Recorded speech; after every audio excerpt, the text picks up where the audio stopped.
Good evening, everyone, and welcome to SocialFlight Live. I'm Jeff Simon. We have a wonderful holiday show for you this evening. Treat Williams is here for just a great evening of hangar flying and chatting and talking about what's new with him and all sorts of other things having to do with aviation. I look forward to this event with him pretty much all year long. Before we get started, a couple quick things. First of all, we are nearing the end of this Fly to Win challenge cycle that we're doing. We are giving away a Lightspeed Zulu 3 headset. All you need to do is get the SocialFlight mobile app. Just search for that for Android or Apple devices. Get the app, check in at any of your local airports, and that will get you in and entered in to win that headset. And if you manage to check in at multiple airports and get on our leaderboard, you get multiple entries into that challenge in order to win. And of course, we do this in order to support general aviation, bring SocialFlight to you, and have tens of thousands of aviation events, both online and in person, all sorts of cool things and holiday gatherings that are happening around the country and around the world in our little aviation corner of the world. So be sure to check all of that out. In addition, we're nearing the end of our Mustang Globe promotion. To support SocialFlight, just send an email to info@socialflight.com. That's info@socialflight.com. If you're interested in one of those really fun globes that have a 3D Mustang inside of them, and you support general aviation through that.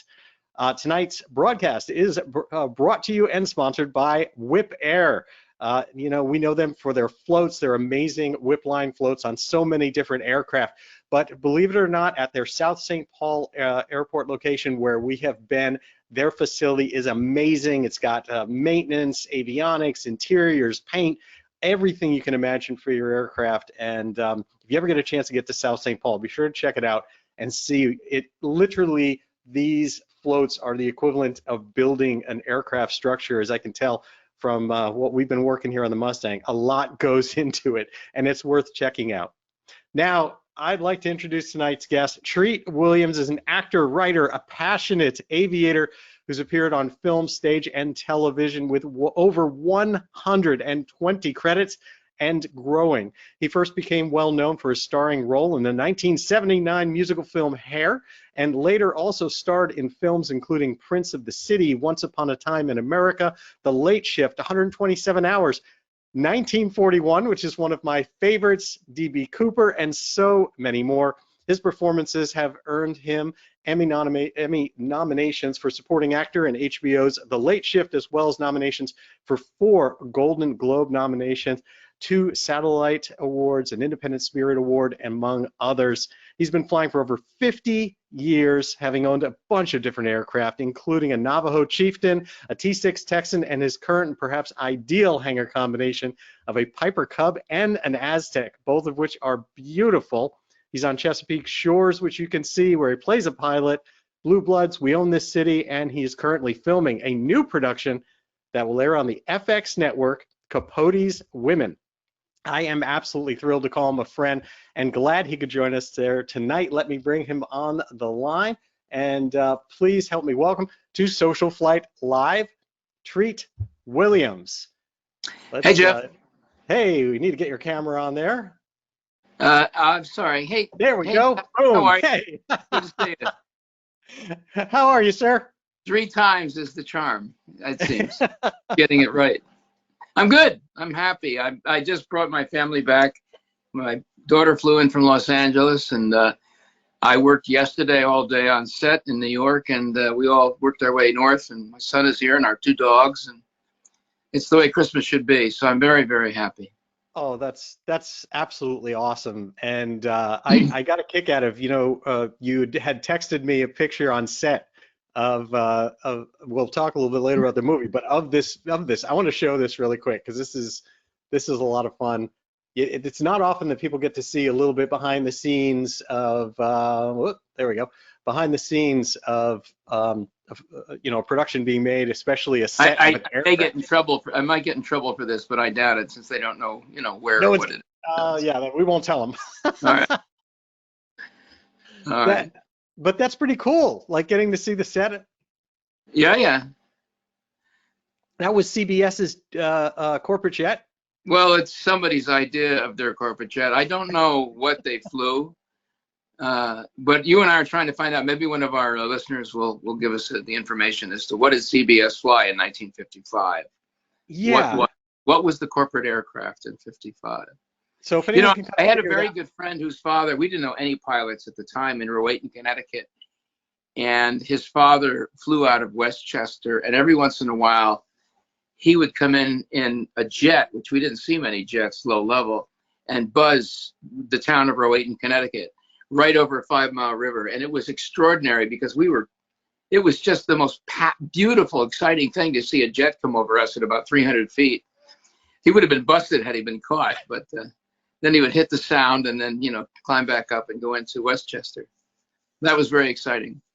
That is so, so cool. I also want to share with people pictures of your planes really quickly because Oh yeah, let's they're see. I also want to so see. cool. Here's the hero shot. This That's may the be the best Chieftain. combination of airplane and hero out If I there. did it again, I'd put the airplane in front, but then, I think that was publicity. That's my Aztec. Yeah. Ah, my Cub on the grass strip where I kept it last summer in Manchester. So tell me about your planes. Where's the six? What's that? Where's the Oh, T6? wait, we've got that. Hold on a second. I'll show you that one. That's my baby. There we go. That's Gil, his first ride, my son. Oh, how That was his perfect. first ride. What was it like learning how to fly the T6? Well, I'd already had a Cub early on, but I hadn't flown tail draggers for a good 20 years. And my interesting story, my partner Henry Urgoiti, we had a flying company for a while. He unhappily, he passed away in a helicopter crash. But before that, we were very close friends, and he went down to Paraguay and bought one of the 4 airplanes that was the Paraguayan Air Force. It was an old T6. And he brought it up all the way up to South America, to the States, and then we rebuilt it. So that was the history. I'm sure. What was the question? I forgot what you asked me. I want to know what it was like to transition into that. So there was a group of guys flying out of Van Nuys, and they called themselves, and still maybe they're still there, the Condor Squadron. Maybe 8 or 10 T6s lined up, and they would fly a lot in formation all over the valley and the basin. And there was a wonderful guy who I started training with him, and it was really ugly. I could barely get the thing down. I was bouncing it. He said, just as long as you keep it straight, you're not going to hurt it. Just like every 19-year-old pilot in 1939 or 1940. So eventually I began to figure it out. And basically it was as long as you were doing 80 knots on final and flared properly. And then we practiced wheel landings and 3-point landings. And eventually I got quite good at it. And then there was a guy who became my aerobatic instructor in the airplane, because all I had done was basically I'd done loops and rolls in my first Cub, which was a clip wing. And then Randy Gagne was his name, and he was a very excellent aerobatic instructor. And he really brought me up to speed on the airplane. And then I just, I ended up taking it up to Park City when I was doing Everwood and flew the heck out of it for about 16 years. So it was really, I think, had to be my favorite airplane. Oh my God, just that's wonderful. Awesome. Oh gosh, I just love flying that. I miss it, but there's one exactly like mine in the hangar with my buddy up here in Rutland, and he said, I want to get you checked out on this. I said, well, I'm, as long as I'm covered by the insurance. He said, I don't have insurance. I said, I'm not flying your airplane ever. So, oh, there you go.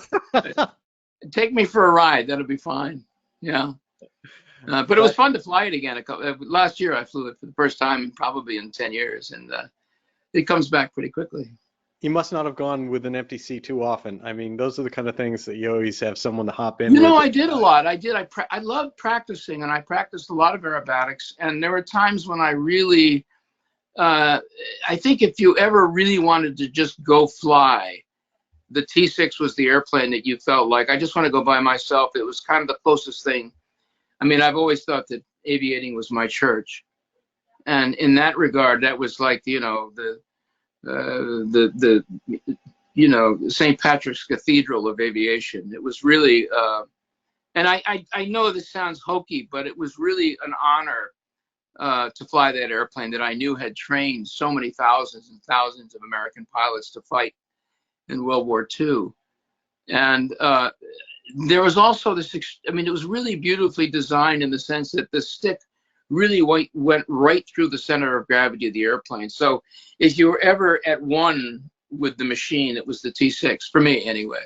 I'm sure if you had a P-51 or one of the fighters, it's even more intense. But having that stick basically right over the CG was an extraordinary thing. You just really felt like, you know, you didn't really think about stick and rudder. You were just sort of, you were part of the airplane. Really fun. Wow. And yeah. and how do you compare? I know there it sounds ridiculous almost to try, but how do you compare something like that with the same skills that you use in your Cub?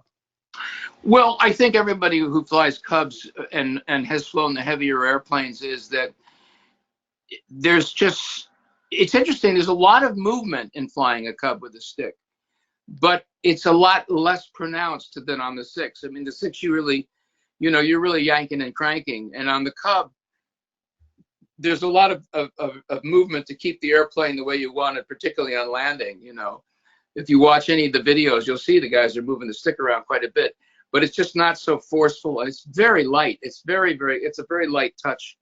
As I have to say, the 6's controls were very light because they were fabric.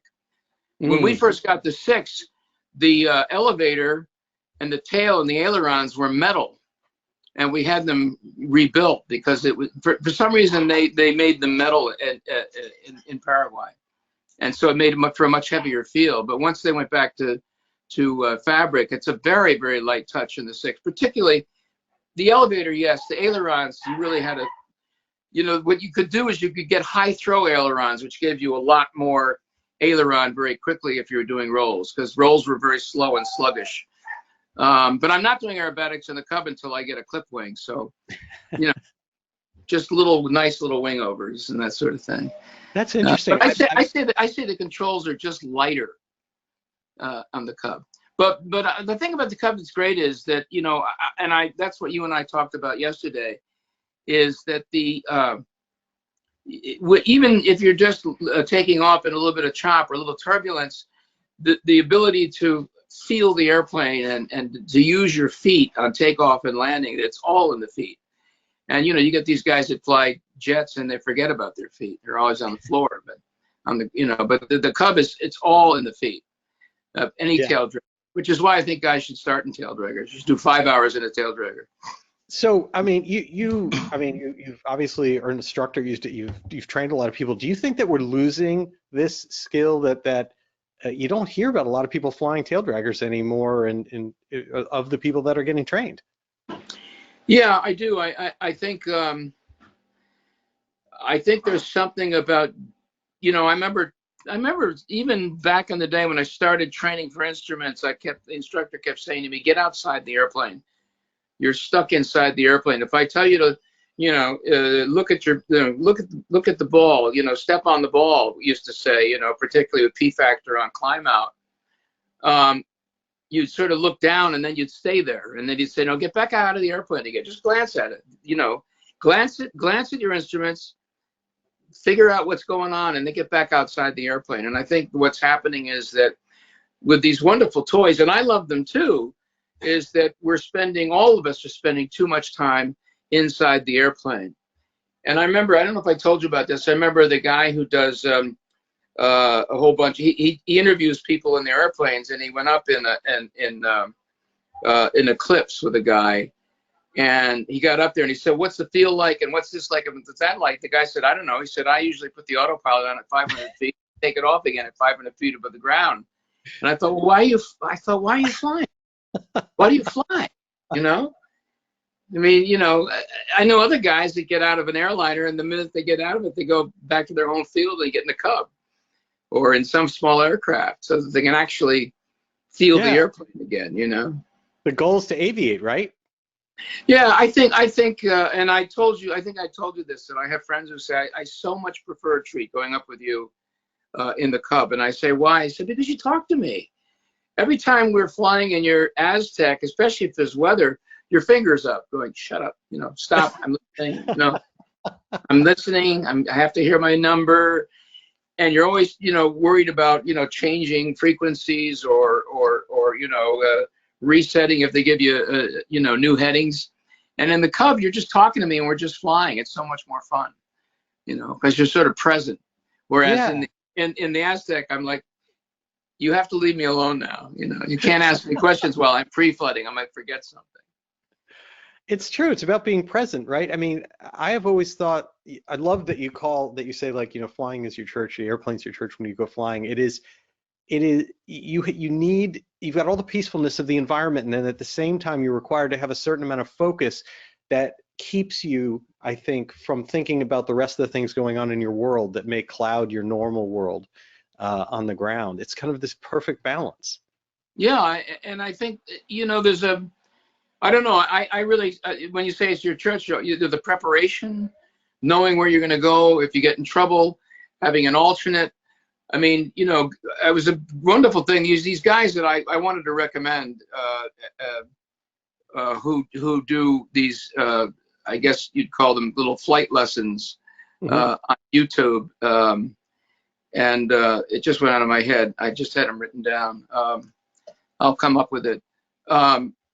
But they were talking about, the fact that in a pre-flight, did you pre-flight when you land the airplane knowing where the winds are, which way you're going to turn off and where the FBO is? Do you pre-flight your flight all the way to the parking spot at the FBO? You should. And you should do it at your alternate too. And a lot of guys don't do that. It's like, I don't know which way,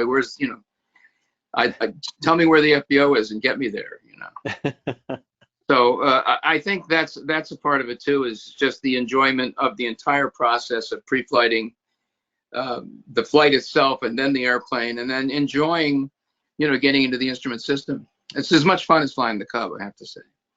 That it's really interesting that you bring that up, because when I watch Jake and Ben, my boys learn how to fly, and then they're still fairly, young in their flying with their licenses. They have that passion of just what you've talked about. That's probably been a long time since I've remembered, even though I love to fly, where they're anticipating the flight. They're taking a piece of paper and writing every little thing down and cherishing that moment and that experience of pre-flighting everything and writing it just right and getting excited for the trip. That's all part of the experience. It's not kind of extra work to them or anything. It's it's to maximize what they're spending on that hour of renting. Yeah, I mean, I've always wanted to have in my head what I have. If I leave Rutland, I know exactly, in my head, I know if I'm taking off on runway 1, I got to climb to 6,000 feet. This is all in my brain because it's been, embedded up for 45 years of flying here. You go up to the beacon, and after 4,000, you can contact them, but they're not going to let you make your turn until they see you, which is around 5,500, 6,000. Then you're direct to Albany, and then after Albany, you're flying the airways down, and then when you get down about 30 miles north of Teterboro, you're now going to be vectored in for either the ILS to used to be an ILS to 19. Now there used to be just a 6. That was the ILS. No matter what kind of a tailwind you had, you want an ILS, it was runway 6.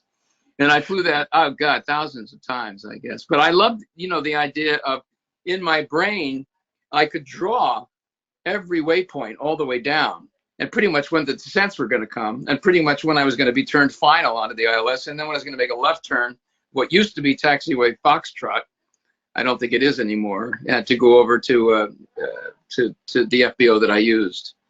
Wow.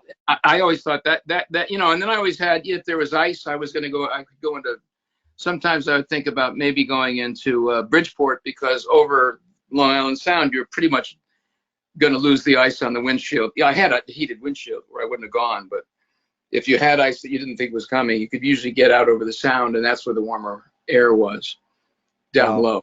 So I want to ask you a little bit about, from the TV and film perspective of that, with your background of aviation and knowing this so much, and yet you've done a fair number of films and TV that all have planes in them, or helicopters, aircraft in them at some degree. First of all, what's that like, kind of having the real knowledge, and then do you have to sometimes correct them to add a little realism in to deal with that? Or do people always turn to you when you're on set and basically go, okay, I know you're the pilot, so you tell us?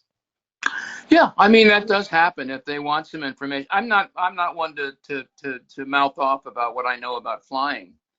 And I've always, people say, well, how come you haven't done more movies where you're a pilot? And I said, because, you know, the idea of being in a cockpit during a movie and not really flying, to me, holds no excitement. I want to get off the set and into a real airplane and go somewhere.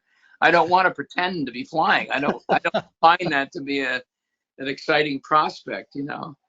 But I will be asked on occasion, you know, how would this work, or what would they do here? But I haven't done that many where cockpit knowledge, you know, was necessary. I sure wish I'd been on a few, because we were talking about this, that I've always been astonished by how many films guys are flying a difficult ILS approach, and they're never looking anywhere but outside the windshield of the airplane. You know? Like they're flying like driving a car. Nobody said, dude, look at the panel, please. Glance at the panel. And I said to you earlier before we went on the air that I thought the best flying was in 2001, Space Odyssey, in the pod, when he's recovering the body of his friend, his eyes going to the body and then down to the screen, which basically was an early version of synthetic vision. On his screen, he was seeing a very basic synthetic vision as his claws were very delicately grasping the body of his dead friend.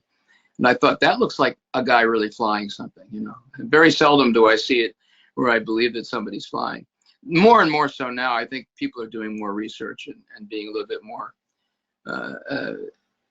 I guess, more respectful of what it takes to fly an airplane. Yeah, at least a little bit. What was your, I guess, you've done quite a few films that have involved aircraft or in some way. Is there one that comes to mind as being kind of your favorite that you've dealt with? Oh yeah, definitely. Well, I did two with Art Scholl, the great aerobatic pilot. And the first one, let me get it straight. The first one was Pursuit of D.B. Cooper, where I played the first guy that ever hijacked an airplane. And there was a chase scene with Bob Duvall where basically I'm chasing him in a car with a biplane, and I lose the wheel and all. And Art, what they'd done is they rigged controls for Art in what was the bin that was used for, it was a spray plane, and he was in the bin with rigged controls. And so when the camera was on, he would duck down and I would fly the easier stuff, and then the difficult stuff he would put on a wig and be me in the pilot's seat, and he would fly the stunt stuff. But I think that was the most fun because that was a fun airplane to fly. It's the biplane that was World War II trainer, just out of my head. Oh, the Stearman? It was a Stearman. Yes, thank you. The big yellow Stearman. And then Art and I did another sequence. I guess the second one was with Art, where I did a fight with him in a 172, and they wired me into the airplane without a parachute, and I was standing on a little wooden platform that was on the wheel, above the wheel, on the spreader. And I don't know why I said yes to that, but I did. I mean, he landed at, 70 miles an hour with me standing on the wheel, and the fight was no good. We did it on the ground. It was much more interesting because it was all bumpy and it was much more violent. That was actually quite wonderful to work with him again until he passed, of course, on Top Gun, doing the aviation sequence. And there was another sequence which I thought was exciting because it was a DC-3, and Nick Nolte and I had a fight scene, and Nick threw me out of the DC-3 to my death. But they had a scene where I was just fascinated, where they had the gear down on the DC-3, and they actually put all this kind of cork, I guess, to make it look like the DC-3 was landing gear up. In fact, the gear was down, and it just kind of flew into this kind of big 4-foot load of cork on the runway. I don't know how they did it, but they did. For real? Yeah, for real. The sequence is in the film. You'll see it. Looks just like it's landing gear up. In fact, it's not. It's got the gear down, but it had all this stuff that looked like dirt, and it wasn't dirt at all. It didn't hurt the gear. It didn't hurt the fuselage. So I'm going to go check that one out. That's that wild. kind of stuff was fun. You know, I mean, that was really fun. Then I directed a film that Dave Mamet wrote using my T6 as the star, and that was a lot of fun because we had all the flight sequences shot at the time by a very new camera from a Bell 206 helicopter, and Randy was flying my 6, and we went out to the island off of LA and Catalina, and did some beautiful flying sequences for that. That was a lot of fun too. I mean, when you're really flying for a film, it's really fun. But if you're sitting in a cockpit all day pretending to fly, I'd rather be at the airport, you know. Don't want to do it. Harrison did it in Air Force One, I guess. He played the president of the United States, and Billy Macy played the pilot. Of course, Macy is not a pilot, so. But it was fun. I mean, I taught John Belushi how to use a stick and how to fly. He was flying in the movie 1941. Yeah, I was going to ask you, like, did you give him any instruction for that? I did. I put him in a chair and I said, you know, this is what happens. And I put my hands on his shoulders and said, pull the stick back. And I pulled it back and I said, now move the stick to the left. That's left. And then I told him there are 3 axes of flight, and these are the 3 axes. I twisted them and said, that's yaw, you know, and this is roll, and this is pitch. He said, I would okay. give anything to see that footage in itself, because I want to know if he was this serious or he was being a wise guy during all that. No, he really wanted to know. He you know, amidst all of his craziness, he really wanted to make it look real. So yeah, he was very enthusiastic about, you know, he wasn't kidding around. He wanted to know what it's like to fly. You know, as I told you, I had also I told you who I took up for just before they did Top Gun, and we did some parabolic flying with, you know, I made what's his name, Dennis Quaid, weightless. He wanted to be weightless, so I took him up and did a parabolic and told him to hold the pen, and now let go of the pen, and the pen's floating, and everybody's up in there, you know, in their seatbelt for about 10 seconds. So he said, okay, now I know what it's like to be weightless. Let's go back. Yeah, I'm ready. I don't I'm feel ready so to be on good. the ground now. It doesn't feel too good. Yeah. So. You were, but I took a lot. I took Chris Pratt up. I took so many. I mean, took all the actors on ever would up in the 6 and got them, most of them nauseous. Oh, really? Oh God, yeah. How was it with Chris Pratt taking him? He was all game, but he felt sick as hell. And Marcia Cross, I took up. She was lying on the pavement after we got down. She said, let me just get out of the airplane. She just sat down and said, I just need to hold on to the ground for a minute here. That was, hi. She said she felt sick, and so I did some very tight turns to get the Seneca down before she got sick in my airplane. You know, I didn't want to. I'm sure that helped her a lot. No, I don't think that was the right thing to do now that I look back on it. But usually on any show, somebody's going up with me, you know. So that's awesome. Well, you know, your character had the same aircraft you have, right? On oh yes, on Chesapeake, and that was quite extraordinary. I mean, that was the most self-control I have ever had to. I hadn't flown my airplane, that airplane. I'd already sold it by the time we started Chesapeake. So it'd been about 2 years, and we were at a small airport called Qualicum. And they put the camera operator in the right seat, and they said, why don't you just go out on the runway and get it up to about, you know, 60 miles an hour, which is about 10 knots slower than takeoff. And I just, you know, I did a full pre-flight. I took it out, got to the right, announced that I was going to do a high-speed taxi, and I went full power. And I tell you that it took everything, because the guy next to me didn't have a seatbelt on. The guy behind me was the pilot, lying on the ground behind me, hiding. And I thought, if I rotate and I fly this thing, I am going to be so much trouble. Treat, don't do it. Don't do it. Power back, you know, hit the brakes. So I was like, oh man, I just wanted to go. You know? Oh, gosh, that was a wonderful airplane, the Chieftain. You could convince them to let you do the flying there. You know, we had Kevin LaRosa on the show. He said if you turn you ask the right people the right way and press the right buttons, they might let you do it. Well, I probably could have done it and gotten away with it, but I was putting somebody at risk. Oh, no, I don't mean that. I mean, like, literally approved, like getting getting them to let you do it and be the pilot. Well, there were things that they did let me do. When I did a film for HBO, we were shooting up in Seattle, Washington, and then we had to move. The whole crew had to move down to, and I got a whole lot of crap about it. But we had to move down to where we were going, down to the Southwest. It'll come to me, and I wanted to, move the airplane before the next week of shooting, and HBO was just totally against it, and I had to pay a very high insurance price for me to be able to fly the airplane down, to get it down. But I did. I finally got it down there. They let me fly, but it cost me some bucks insurance-wise to do it. Well, you're irreplaceable, Treat. What can you say? That's. Here's the thing about that. That's why you don't want to get a big ego. You're irreplaceable until the day they finish shooting, and they don't give a crap about you whatsoever. But as long as you're shooting, you're very special. And the minute they're done, you're toast. It's like, goodbye. Go fly yourself into oblivion. We don't care. But when you're on film and it's not done yet, you have to. It's a very difficult situation for them if you got hurt. They've got a problem. So speaking of filming and being in the middle of it, tell us about Capote's Women. Tell us about what you're doing here. It's just. Let me get centered. You're cut off a little bit in the frame right now. I'll move over. I know. I'm sorry. How's that? Hello.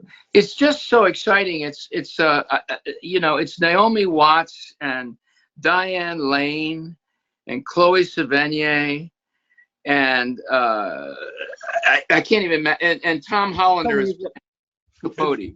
Molly Ringwald's in it as well. Molly Ringwald and Lockhart, Demi Moore. Demi Moore is in it, and they're all wonderful. And it's Ryan Murphy has become one of the top producers in Hollywood, and he did something about last year. He did with called Feud, and it was about the battle between Betty Davis and Joan Crawford in the making of Whatever Happened to Baby Jane, and it was very, very successful. So this is called Feud: Capote's Women, and it's really about Truman Capote at the height of his fame. Well, it basically covers him for about 20 years, but basically it's just after he had this astonishing success with In Cold Blood. And he loved society, and the women loved him because he was a great friend. Their husbands didn't mind them going out with this little gay man. There was no threat. So he befriended all of the highest, most elegant women in New York City, and would take them out to dinners, and they would eat at La Côte Basque, this famous restaurant, for lunch 2 or 3 times a week. And then he wrote his next book. And in the next book, they also told him all of their deepest, darkest secrets about their husbands and their husbands' failings and all that sort of thing. And he wrote a book and put one chapter out in the book, and he basically outed them and all the stuff they told him about their husbands. And that was the end of his career. That was the end of his relationship with the women. And it wasn't long afterwards that he died of drugs and alcohol. He destroyed himself basically by sort of, how do you put this, crapping all over these friends who had been very, very dear to him. I don't know. He was very self-destructive in that regard. So anyway, Tom plays him beautifully, and Naomi plays Babe Paley, the best friend. She's the wife of William S. Paley, who basically started CBS and was the face of CBS for 50 years, and I play Paley. And some of the things I did were really unpleasant. I can't go into it. You're not going to be a good guy? Well, a lot of the women thought he was a good guy, but he only had one wife and he had a whole lot of girlfriends. And he couldn't help himself. Let's put it that way. Way before Me Too. He was quite the player. And it's pretty apparent in the show. But everybody has their, this is an interesting period in American culture where society was so looked up to and everybody wanted to be a part of high society. I don't think that's the case anymore. But in New York in 1950s, you wanted to be invited to the cotillions and the balls. And he had this one ball called the Masked Ball. It was the big, big party. And Sinatra, Mia Farrow, everybody, name that person. He was close to presidents.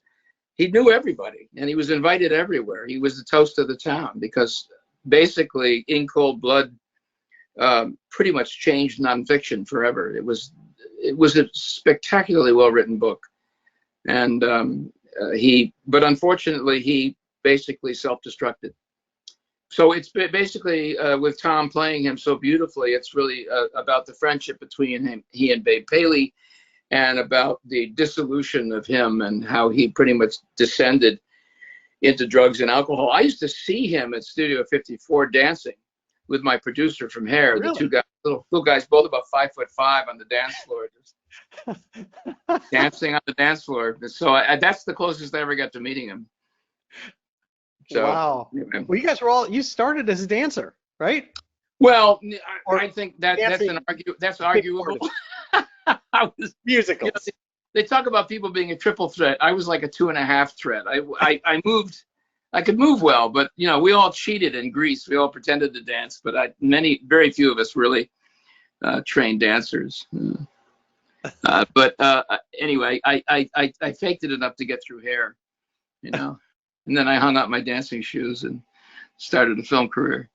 But yeah, that was a lot of fun. But I was flying all through that. I was flying all through. I think I bought, when I was the understudy in Greece, or I got the lead in Greece, I bought my first airplane, which was the Clipwing Cub. Kept it out in New Jersey, and then I then bought the Cherokee 180, which I got my instrument and my commercial in, and then I bought my Seneca out in California when I started making a little bit of money, enough money for the Seneca. In those days, the Seneca was $110,000. Now they're like $1 million. Everything's like $1 million. Oh my gosh! I don't know how people learn to fly. Do you know what I paid? You know what I paid for a flight lesson at Lancaster Airport in 1973? In the spring of '73, I got my license.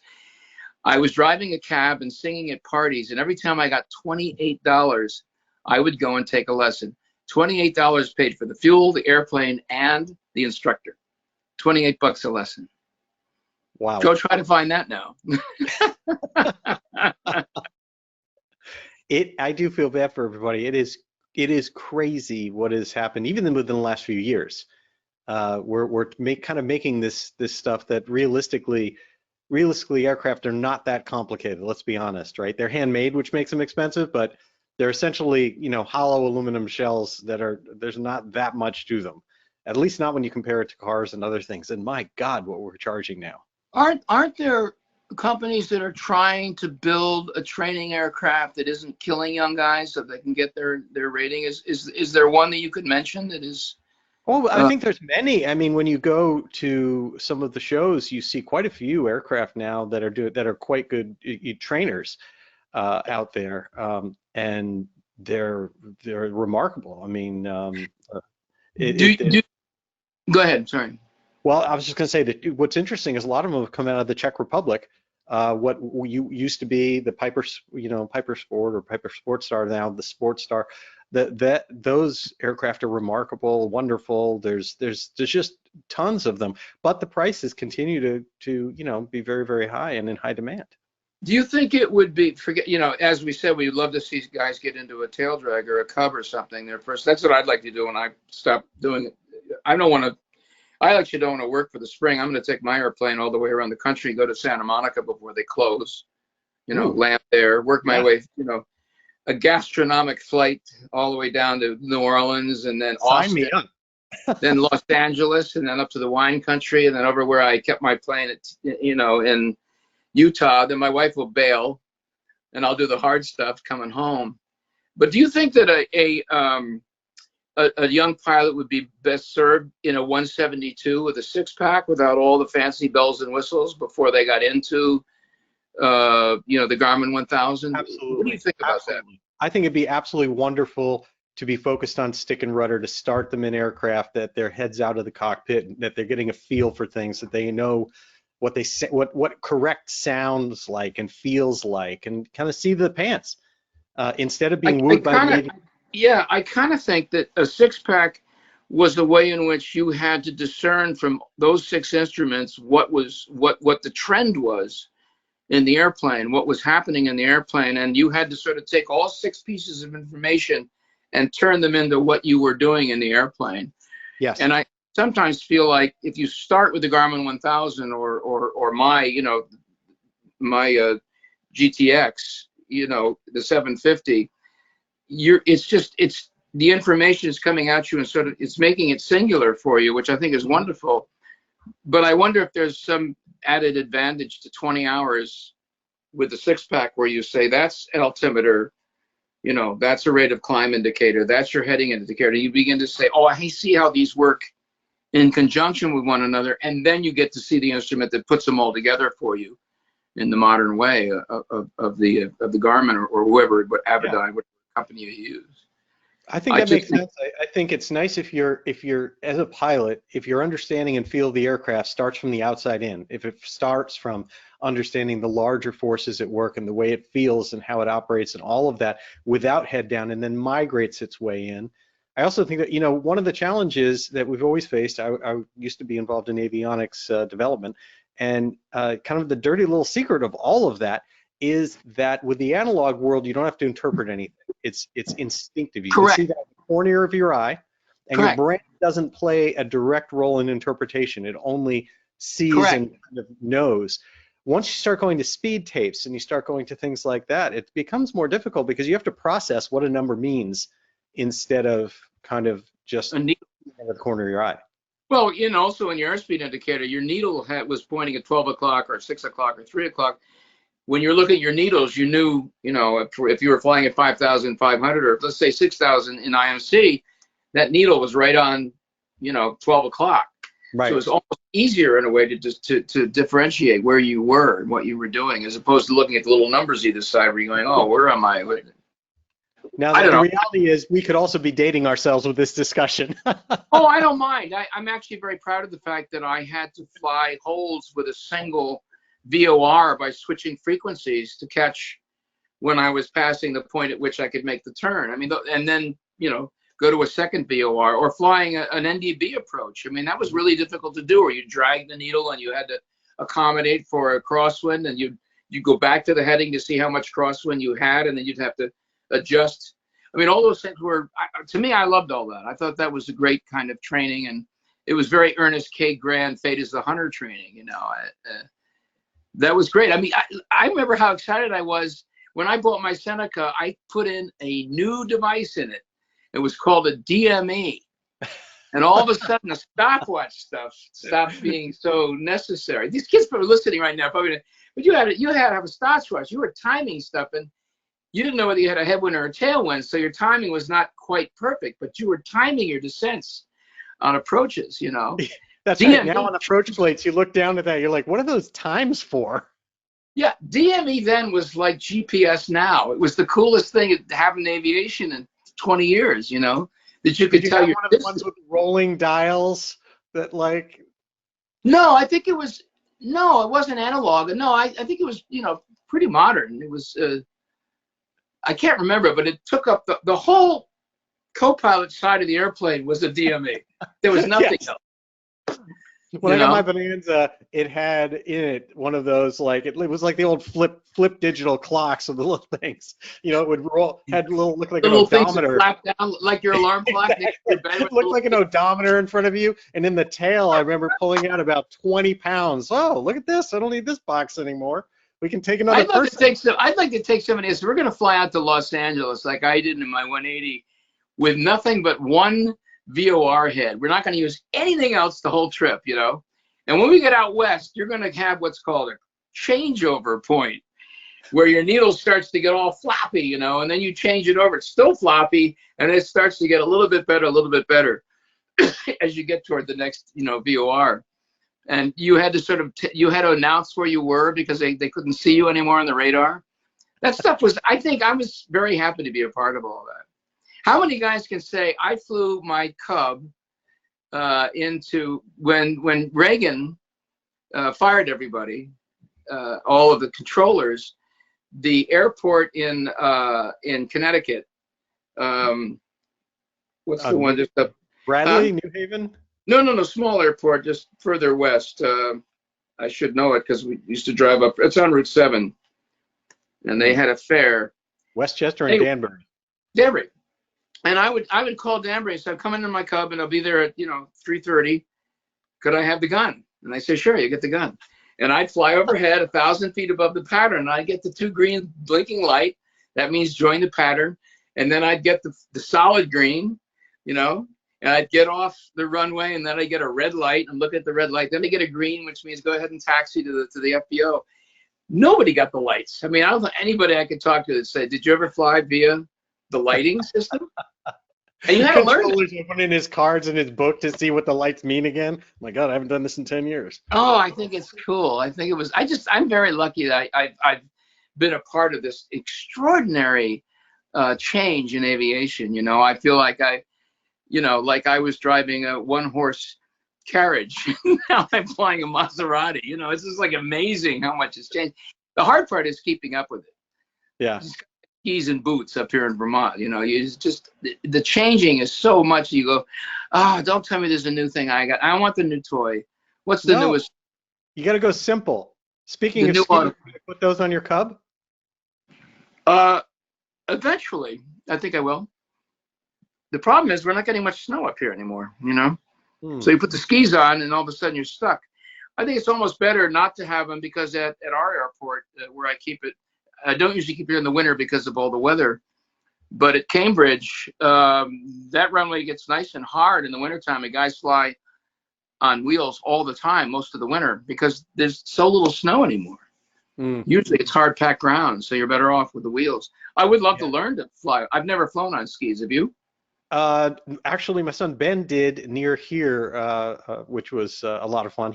I have no idea what it feels like. He's the only one in the family with a tail wheel rating, so I got to fix that. Well, we got to get you up to speed. Get over here. Pretty quick. Yeah, we'll get the Cub. We'll get you guys in the Cub. They have the convertible ones that you can, adjust how the skis are working. Have you ever gone into the ice runway at Alton Bay? No, and that's a bucket list. If that opens up this winter, I guess brakes no longer mean anything on that. It's in New Hampshire, isn't it? Yes, Alton Bay. Have you done it? Winnipesaukee in New Hampshire, ice runway. I've gone there numerous times. It is wonderful. The people who shout out to the people who make that happen every year and put all the effort into that runway. It's gorgeous. It is well maintained. There's a lot of people that go up to it. They have a winter carnival. And the nicest part is you can actually park somewhere and then go into a restaurant for hot chocolate or whatever you want to do. I always thought I was the guy that would slowly come to a slow stop, taxi off the runway, and then go straight on down to the bottom of the lake. Somehow I'd find a spot that was weak ice. No, it is definitely worth doing. Make sure if it's going to happen this year, you got to get yourself there. All right, I promise. I'll do that, and we'll get you into the Cub. Fair enough. Exactly. We get annual, which we will. So, what's next for your airplanes? What's next for you? Well, let's see. We had a really interesting issue with the Aztec, wherein the wheel bearings basically just failed, and it turned out that there were some springs missing, had not been put in, and there were some bolts that were improperly put in. So when Charlie, my partner, was taxiing, luckily just taxiing the airplane, it wouldn't go. It wouldn't move, and one wheel locked up on him. And so they got it back to the hangar, and they got it up on jacks, and sure enough, the entire brake system had failed. So we took both wheels off and completely replaced all the brakes, and we got those springs that were supposed to be there that for some reason some mechanic decided not to put them back on. And so that's now, I flew it, I think I sent you the tape of me landing. I hadn't flown in 2 months in the airplane, and I got back from one of my sessions down in New York on this TV show, and it's just so great to get back in the airplane and just slowly just get yourself back up to speed. And we went over and we shot an approach, and my friend Dan Brown, he actually just bought the Baron. He bought a Baron that had belonged to Caitlyn Jenner. It was her airplane. I didn't know she was a pilot. Yeah, she is. But anyway, we went up flying, and the first approach, I flew, and I was like 10 miles behind the airplane because I hadn't flown it 2 months, and I was just like, everything was just, oh, I got to do this. Maybe she get the gear down, you know. And then you are a good actor then, because I'll tell you from the little video, no, I have to. It looked like you really had your act together. You saw the second approach, and I said to him after landing, I said, Dan, I don't know who that guy was that flew the first approach, but he sucks. He shouldn't even have a license. This guy's good. This guy's a good pilot. But that's usually the case, you know. It's like a golf shot, you know. But it was great to get back in the saddle again, and I missed it. So it's great to be flying again. But yeah, that's an interesting approach. That approach, it goes right over my house, coming into the runway 1 at Rutland. It's when you're flying it in visual conditions, you look down and say, "Gosh, I never knew we were really close to the mountains down there here on the approach. You're really much closer to the hills than you think you'd be. You know, better not to see it." But so anyway, we got that. That's flying again beautifully. And the Cub, we're just waiting. The Aztec will go into annual in January, and the Cub will also, I think, as we speak, is going in for its annual. And I'll be back up to speed. And then when I finish this thing in early March, I'm not looking for work. I'm flying. Yeah. Well, we're gonna try to take some trips. We'll try to make we something take some trips. Yeah, come down with me. Part of my trip. Jump on, jump off. Do you have some planes on your bucket list of what you want to do? I mean, it even doesn't have to be big things. You know, most people have big planes on that, but are there just kind of like even everyday planes that you're like, I would just love to fly a bunch of different things? Well, you know, I always kind of wanted to get on my ticket. I got the Citation 500E rating. I always thought that I would like to get just on my ticket the DC-3, you know. And I was going to fly. I was going to get it and fly over to England. And then my show got in the way of that. A bunch of guys flew a plane called Miss Montana over for the anniversary of D-Day. And I was sorry about that. So that's kind of on the bucket list. But, you know, the thing that I love about where I'm at right now is I love the airplanes I'm flying. I don't envy my old friends, John Travolta or Harrison or anybody for the airplanes they own or fly. I have a panel in the Aztec. It feels like I'm in a Gulfstream 5 that goes 160 miles an hour. It's the most extraordinary panel. The Cub is just the Cub. It's just, you know, you get in and you just go fly. And I can't imagine wanting anything more or bigger. You know, when I had the Chieftain, I probably filled it up 10% of the time, and I was burning 50 gallons an hour. Now I'm burning 25. You know, in the Aztec, and the gas, you know, gas, I slowed way down on my flying this year. Barely, just kept training. Basically, it was, you know, once every 2 weeks, 2-3 hours of approaches. So it's a great feeling to love where you live and to love your airplanes and not kind of go, oh, I'd like to have that. You know, I mean, if I were rolling in it, I probably would get a Robinson used R-44, you know, or an R-22 that I could keep in the barn because I love flying helicopters. That would be nice. And I may well do that. If I hit the next TV series, I'll probably will get a Robbie and put a barn around it because they're really fun to go play. When's the last time you flew a helicopter? Oh gosh, it was here. There was a guy that had one. It was well, they call it a Raven now, the R-44, but it was the last time was the R-44, I think. I don't miss it terribly, but I love it when I do it. And the problem is in LA, you rent them like Avis rent-a-cars. You know, they were just, as long as you were a good pilot in them and you were safe, you could go rent them, or a bunch of flight schools. You could just take the helicopter for 3 hours. But those out here, there's nowhere near here that you can just go and say, I want to check out and come rent on occasion and fly.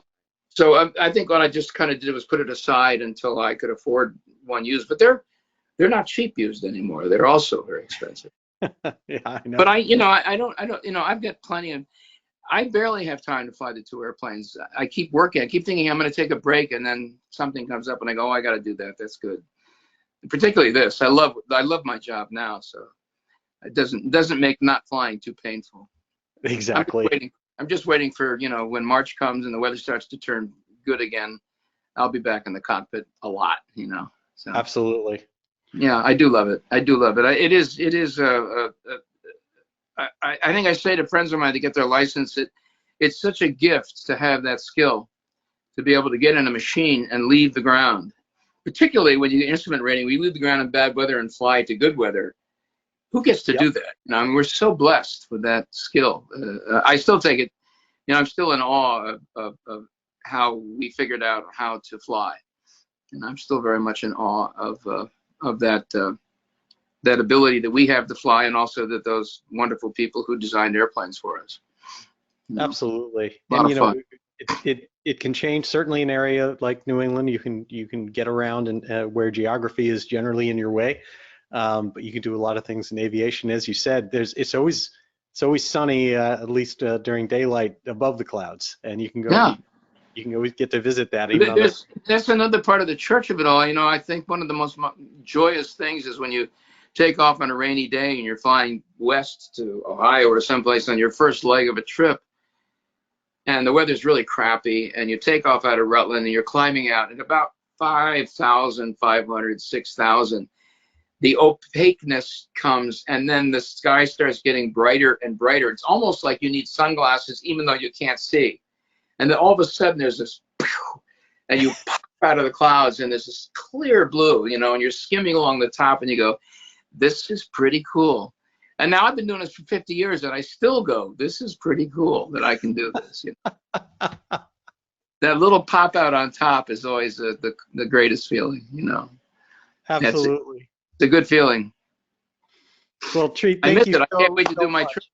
Huh? Go ahead. No, go ahead. You can say what? I was going to start wrapping up, but you were saying. Wrap it up. Let's wrap it up. I'm boring myself. I want to watch a movie with my family. One that you're in? Here. No, never do that. This is what I was in. I'm going to show everybody. This is what I was in. This is my 6. That's gorgeous. You got your tail number and everything. I didn't have the antenna here. I took that off, actually. That's awesome. Yeah, it was a great airplane. USA up, both sides of the wing. So cool. Pretty cool. That was a lot of fun. But what we're doing now is fun too. So you and I are going to fly together. Yes, sir. Soon. We will do that, and I'll get you out to Alton Bay as well. Oh, good. Okay. I'd love that. That's this winter. Yeah, we'll do that before it gets warm. I'd love that. Well, this was fun as usual. Thank you. Thank you so much for taking time out and joining us this evening. I cannot wait to see your show on FX, Feud Capote's Women. It's pretty good. I recommend it highly. You're talking about this in a way that is above other things I've ever heard you talk about. This is going to be good. I know this is going to be good, just simply by your enthusiasm for it. This is very special. And Naomi Watts and Tom Holland are both going to get Emmy Awards for this. They're so good. And I'll ride on their coattails. They can drag me along. All right, Treat. Thank you so much for joining us this evening. I really appreciate it. God bless. Night. Have a wonderful evening. Be well. See ya. And thanks to all of you for taking time out of your evening to join us here again on SocialFlight Live. We'll be back next week, Tuesday, December 27th at 8 p.m. as always, but this time with Robert Hayes, Captain Ted Stryker from Airplane, the movie. This is going to be so much fun. So if you want a treat during the holidays, be sure to tune in for this show. I can tell you from knowing Bob Hayes that he has stories that will just keep you going and have you rolling on the floor. He's a wonderful, wonderful, wonderful guy, and I cannot wait to have him here on Social Flight Live. This is our last show before Christmas, so Merry Christmas to all of you celebrating that, and Happy Hanukkah to those of you celebrating another night of Hanukkah. And again, thank you, because you make General Aviation what it is. We're just here to help entertain, communicate, and bring us all together to support General Aviation. Until next time, I'm Jeff Simon for Social Flight. Blue skies.